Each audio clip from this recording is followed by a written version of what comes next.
पुराने समय में एक संत अपने शिष्य के साथ एक गांव में रुके।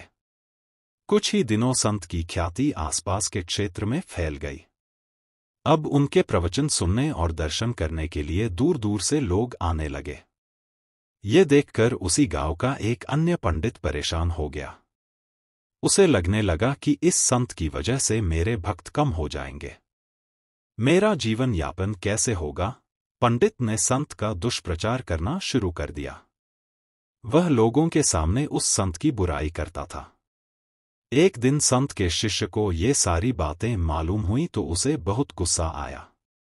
वह तुरंत ही अपने गुरु के पास पहुंचा और पूरी बात बताई।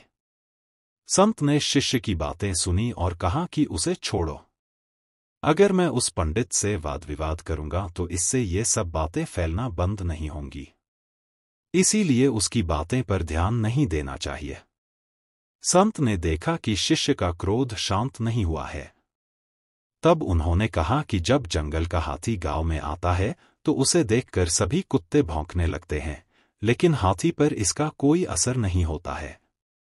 हाथी अपनी मस्त चाल चलते रहता है। कुत्ते भौंकते हुए थक जाते हैं और वापस अपने इलाके की ओर भाग जाते हैं।